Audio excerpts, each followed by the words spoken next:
Now it came to pass in the days when the judges ruled that there was a famine in the land, and a certain man of Bethlehem, Judah, went to dwell in the country of Moab, he and his wife and his 2 sons.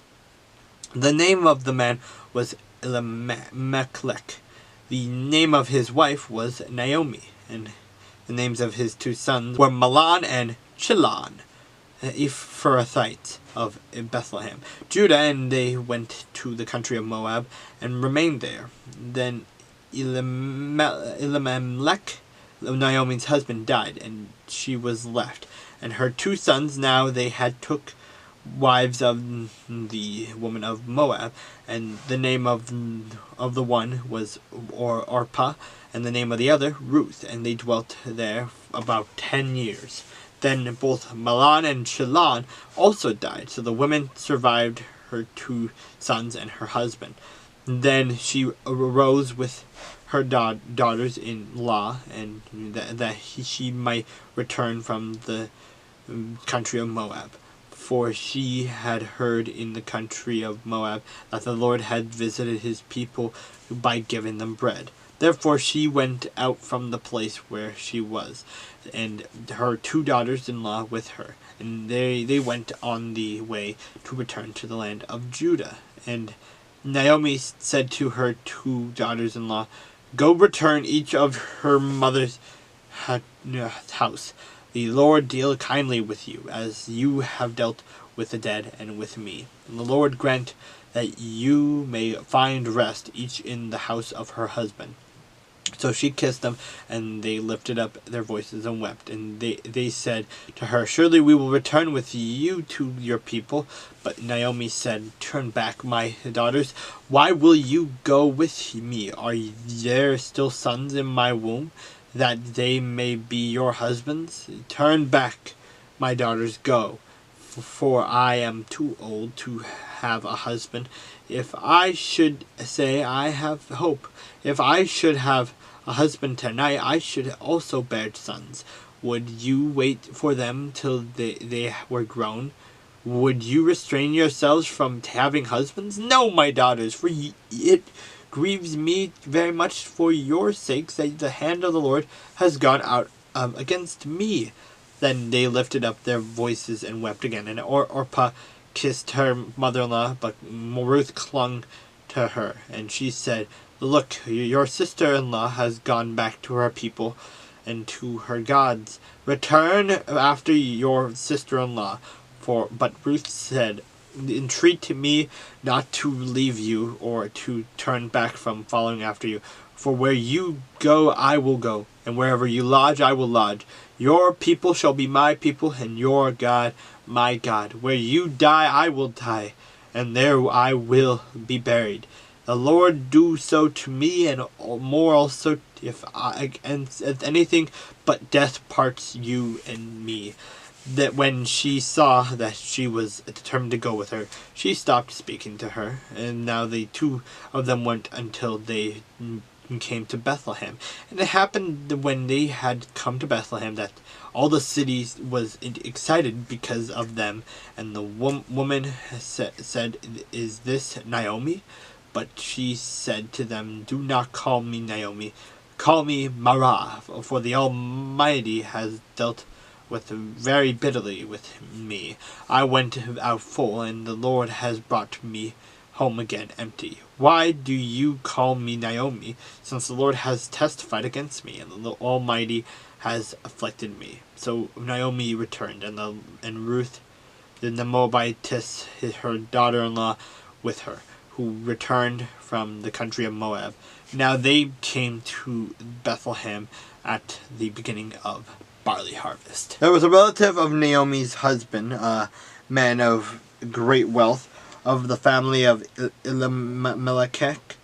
His name was Boaz. So Ruth and the Moabitess said to Naomi, "Please let me go to the field and glean heads of grain like him, in whose sight I may find favor." And she said to her, "Go, my daughter." Then she left and went and gleaned in the field after the reapers, and she happened to come to the part of the field belonging to Boaz, who was of the family of Elimelech. Now, behold, Boaz came from Bethlehem and said to the reapers, "The Lord be with you." And they answered him, "The Lord bless you." Then Boaz said to his servant who was in charge of the reapers, "Whose young woman is this?" So the servant who was in charge of the reapers answered and said, "It is the young Moabite woman who came back with Naomi from the country of Moab." And she said, "Please let me glean and gather after the reapers among the sheaves." So she came and has continued from morning until now, though she rested a little in the house. Then Boaz said to Ruth, "You will listen, my daughter, will you not? Do not go to glean in another field, nor go from here, but stay close by my young woman. Let your eyes be on the field which they reap, and go after them. Have I not commanded the young men not to touch you? And when you are thirsty, go to the vessels and drink from what the young men have drawn." So she fell on her face, bowed down to the ground, and said to him, "Why have I found favor in your eyes, that you should have take notice of me, since I am a foreigner?" And Boaz answered and said to her, "It has been fully reported to me all that you have done for your mother-in-law and since the death of your husband, and how you have left your father and your mother and the land of your birth, and have come to a people whom you did not know before. The Lord repay your work, and a full reward be given to you by the Lord God of Israel, under whose wings you have come for refuge." And then she said, "Let me find favor in your sight, my lord, for you have comforted me and have spoken kindly to your maidservant, though I am not like one of your maidservants." Now Boaz said to her at mealtime, "Come here and eat of the bread, and dip your piece of bread in the vinegar." So she sat beside the reapers, and he passed parched grain to her. And she ate and was satisfied, and kept some back. And when she rose up to glean, Boaz commanded his young men, saying, "Let her glean even among the sheaves, and do not reproach her. And also let grain from the bundles fall purposely for her. Leave it, and she may glean, and do not rebuke her." So she gleaned in the field until evening, and beat out what she had gleaned, and it was about an ephah of barley. Then she took it up and went into the city, and her mother-in-law saw that she had gleaned. So she brought out and gave to her what she had kept back after she had been satisfied. And her mother-in-law said to her, "Where have you gleaned today? And where did you work? And blessed be the one who took notice of you."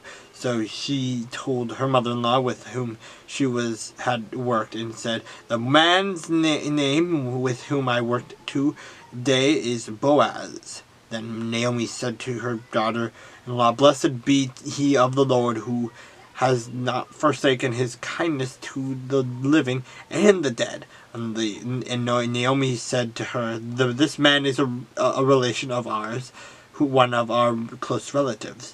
Ruth and the Moabitess said, "He also said to me, 'You shall stay close by my young men until they have finished all my harvest.'" And Naomi said to Ruth, her daughter-in-law, "It is good, my daughter, that you go out with his young men, and that people do not meet you in any other field." So she stayed close by the young women of Boaz to glean until the end of the barley season and wheat harvest. And she dwelt with her mother-in-law. And Naomi, her mother-in-law, said to her, "My daughter, shall I not seek security for you, that it may be well with you? Now Boaz, whose young women you were with, is he not our relative? In fact, he is winnowing barley tonight at the threshing floor. Therefore wash yourself and anoint yourself, put on your best garment, and go down to the threshing floor. But do not make yourself known to the man until he has finished eating and drinking. Then it shall be when he lies down that you shall notice the place where he lies, and you shall go in under cover his feet and lie down, and he will tell you what you should do." And she said to her, "Well, all that you say to me I will do." So she went down to the threshing floor and did according to all that her mother-in-law instructed her. And after Boaz had eaten and drunk, and his heart was cheerful, he went to lie down at the end of the heap of grain, and she came softly, uncovered his feet, and lay down. Now it happened at midnight that the man was startled and turned himself, and there a woman was lying at his feet. And he said, "Who are you?" So she answered, "I am Ruth, your maidservant. Take your maidservant under your wing, for you are a close relative." Then he said, "Blessed are you of the Lord, my daughter, for you have shown more kindness at the end than at the beginning, in that you did not go after young men, whether poor or rich. And now, my daughter, do not fear. I will do for you all that you request, for all the people in my town know that you are a virtuous woman. Now it is true that I am a close relative. However, there is a relative closer than I. Say this night, and in the morning it shall be that if he will perform the duty of a close relative for you, good, let him do it. But if he does not want to perform the duty for you, then I will perform the duty for you. As the Lord lives, lie down until morning." So she lay at his feet until morning, and she arose before one could recognize another. Then he said, "Do not let it be known that the woman came to the threshing floor." Also he said, "Bring the shawl that is on you and hold it." And when she held it, he measured 6 ephahs of barley and laid it on her. Then she went into the city.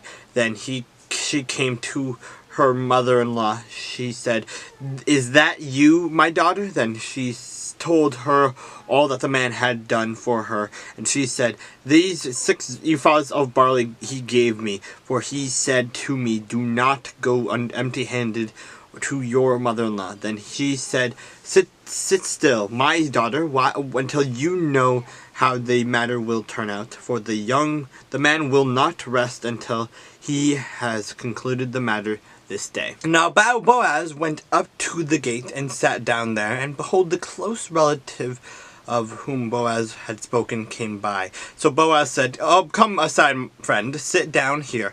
So he came aside and sat down, and he took 10 men of the elders of the city and said, "Sit down here." So they sat down.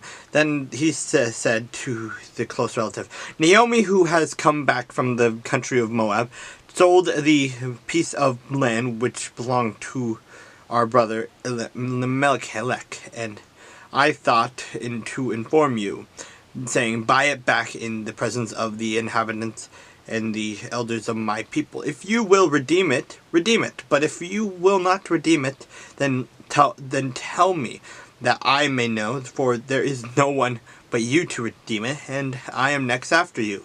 And he said, 'I will redeem it.' And then Boaz said, 'On the day you buy the field from the hand of Naomi, you must also buy it from Ruth the Moabitess, the wife of the dead, to portray the name of the dead through his inheritance.' And then the close relatives said, 'I cannot redeem it for myself, lest I ruin my own inheritance. You redeem my right of redemption for yourself, for I cannot redeem it.' Now this was the custom in former times in Israel concerning redeeming and exchanging. To confirm anything, one man took off his sandal and gave it to the other, and this was a confirmation in Israel. Therefore, The close relative said to Boaz, "Buy it for yourself." So he took off his sandal, and Boaz said to the elders and all the people, "You are witnesses this day that I have brought all that was Elimelech's and all that was Chilem's and all and Malon's from the hand of Naomi. Moreover, Ruth the Moabitess, the widow of Malon, I have acquired as my wife, to perpetuate the name of the dead through his inheritance, that the name of the dead may not be cut off from among his brethren and from his position at the gate. You are witnesses this day." And all the people who were at the gate and the elders said, "We are witnesses. The Lord make the woman who is coming to your house like Rachel and Leah, the two who built the house of Israel, and may you prosper in Ephrathah and be famous in Bethlehem. May your house be like the house of Perez, whom Tamar bore to Judah, because of the offspring which the Lord will give you from this young woman." So Boaz took Ruth, and she became his wife. And when he went into her, the Lord gave her conception, and she bore a son. Then the woman said to Naomi, "Blessed be the Lord, who has not left you this day without a close relative, and may his name be famous in Israel, and may he be to you a restorer of life and nourisher of your old age. For your daughter-in-law, who you loves you, who is better to you than 7 sons, has borne him." Then Naomi took the child and laid him on her bosom and became a nurse to him. Also the neighbor woman gave him a name, saying, "There is a son born to Naomi," and they called his name Obed. He is the father of Jesse, the father of David. Now this is the genealogy of Perez. Perez begot Hezron. Hezron begot Ram, and Ram begot Amminadab. And Amminadab begot Nahshon. And Nahshon begot Salmon. Salmon begot Boaz, and Boaz begot Obed. Obed begot Jesse, and Jesse begot David.